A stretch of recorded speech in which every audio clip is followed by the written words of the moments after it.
सबको ओम शांति। हमारे विद्यार्थी का परेशान रहते हैं कि उनको पढ़ते समय नींद आ रही। अगर नींद आ रही तो क्या करना है और किस प्रकार से नींद से हम बच सकते हैं, इन दोनों संदर्भों में हम चर्चा करेंगे, तो हमारे साथ बने रहें।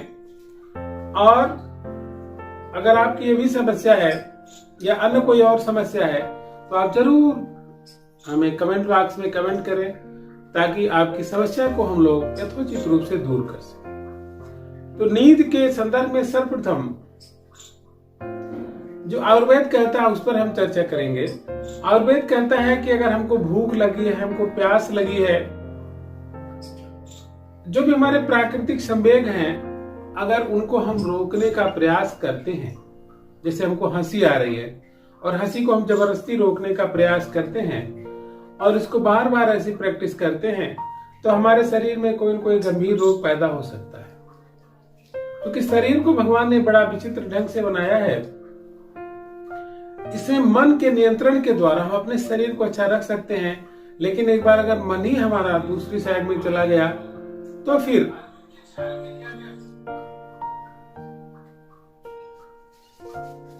हमें अपने मन को नियंत्रित करना पड़ेगा, जिससे हमारा शरीर अच्छा रह सके। तो नींद भी एक प्राकृतिक वेग है। अगर आ रही है नींद तो सर्वप्रथम, अगर आपका समय है, क्लासरूम में नहीं है, अपने घर पर है, तो सो ले।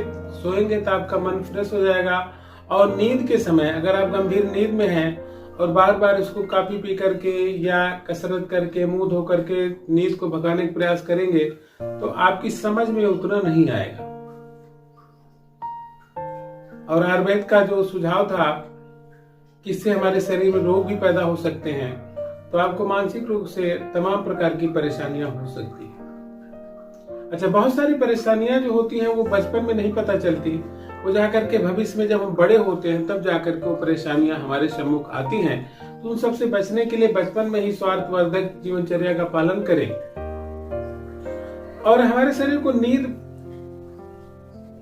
कभी कभी नहीं पूरा हो जाती। जो हमारे छात्र हैं वो देर रात तक पढ़ते हैं, अगर जल्दी उठ गए तो फिर क्या होता है, दिन में भी नींद लगने लगती है। तो इसके लिए जरूरी है नींद न लगे कि पहले हमारा नींद का कोटा वो पूरा हो, ताकि हम आलस्य में न रहें और हमको नींद की झपकियां न आए। इस चीज को आप जरूर ऑब्जर्व करें कि अगर क्लासरूम में भी नींद की झपकी आती है तो आप रात में नींद का जो अपना निर्धारित कोटा आपका है वो कम ले रहे हैं, तो आप रात में भरपूर नींद लें, ताकि आपका दिन में आप फ्रेश रहें। पहला काम तो जरूर करें। अब इसके बाद कुछ संदर्भों में हम चर्चा करेंगे नींद को भगाने के लिए। तो सबसे पहला जो आपको सबसे बेस्ट तो नहीं कहेंगे, लेकिन बहुत ही सर्वोत्तम उपाय है कि अपने आप को महसूस करिए कि हम चैतन्य आत्मा है, हम चैतन्य स्वरूप हैं। और अपने रीढ़ की जो हड्डी है, आपका जो स्पाइनल कॉर्ड, उसको सीधा करके बैठे, ताकि आपको बिल्कुल फ्रेशनेस का एहसास होगा। और अपने संकल्प से जब आप संकल्प शक्ति अपने शरीर को देंगे कि हम चैतन्य स्वरूप आत्मा है, तो आपका शरीर चैतन्य हो जाएगा और पढ़ाई में भी आपका मन लगेगा, नींद भी आपसे दूर रहेगी। और अपने स्पाइनल कॉर्ड पर, अपने मेरुदंड पर थोड़ी देर के लिए ध्यान बनाएं, तो आप उससे सजग हो जाएंगे और आपके शरीर सजगता की स्थिति में आ जाएगा। प्रथम जो उपाय है। अब बहुत सारे ऐसे उपाय हैं, जैसे आप नींद आपको आ रही है, पास में पानी रखें, पानी पीते रहें, तो आपको एक फ्रेशनेस का एहसास होता रहेगा। दूसरा ये है कि आप अपने विषय को देखें कि क्या विषय आपका इंटरेस्टिंग न हो, तो अपने रुचिकर विषय को उस समय पढ़ें जब नींद आ रही हो, तो आपको धीरे धीरे मन लगने लगेगा। रुचिकर विषय पढ़ने से हमारे आलस से हमारे शरीर की बहुत सारी चीजें दूर हो जाती है। इसके बाद देखिए, अगर आपने ज्यादा भोजन कर लिया है, तो ज्यादा भोजन करने से क्या होता है कि हमारे शरीर का जो रक्त का प्रवाह है वो दिमाग की ओर ज्यादा प्रवाह नहीं जाता, बल्कि पेट की तरफ अग्रसर हो जाता है।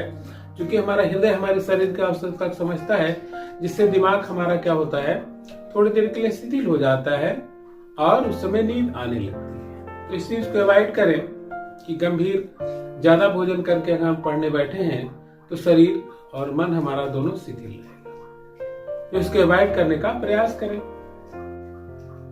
इसके अतिरिक्त है कि अगर आपके आसपास गर्मी ज्यादा है या आपने कपड़े ज्यादा, जैसे ठंडक है, अपने गर्म कपड़े ज्यादा ही पहन रखे हैं, शरीर जब गर्म हो जाता है या शरीर आरामदायक स्थिति में महसूस करने लगता है, तो फिर क्या होता है, आलस से बढ़ने लगता है। और आप सोचेंगे कि क्यों ना हम, शरीर सोचता है क्यों ना आराम से नींद की मात्रा। तो इस चीज को देखें। और अगर हम सुबह प्रॉपर एक्सरसाइज करते हैं, सुबह योग ध्यान करते हैं, सुबह व्यायाम करते हैं, तो पूरे दिन भर हमारा शरीर बहुत ही अच्छा रहता है और आलस्य कम रहता है। तो इस चीज को जरूर आप सुबह अपना शरीर को व्यायाम प्रदान करें। अगर सुबह नहीं करते हैं तो शाम को जरूर करें, क्योंकि इससे क्या होता है कि हमारा मन मस्तिष्क दोनों अच्छे होते हैं। स्वस्थ शरीर में ही स्वस्थ मस्तिष्क का निवास करता है, हमारे दिमाग को भरपूर रक्त मिलता है। और कभी कभी ऐसा होता है कि हमारे खाद्य पदार्थ ऐसे हैं, हमको पढ़ना ज्यादा है लेकिन जंक फूड वगैरह ऐसी चीज खाते हैं कि जिससे हमारे शरीर में हीमोग्लोबिन की मात्रा कम है। अगर रक्त की मात्रा कम होगी तो आपको हमेशा ही आलस आता रहेगा। तो आप देखिए, प्राकृतिक फल, चुकंदर, टमाटर, गाजर ऐसी चीजें होती है जो हमारे शरीर में रक्त की मात्रा को बढ़ाते हैं, पालक वगैरह, इसका सेवन करें। इससे क्या होगा, आपके शरीर में भरपूर रक्त रहेगा तो ऑक्सीजन की पूर्ति भी दिमाग को बहुत अच्छी होगी और हम चैतन्य रहेंगे और कम पढ़ने में भी ज्यादा याद करने की क्षमता, अर्थात हमारे दिमाग की क्षमता में वृद्धि होगी। तो ऐसे बहुत सारे उपाय हैं जिससे हम अपने शरीर में आलस्य और नींद को दूर कर सकते हैं। तो आप जरूर कमेंट करें और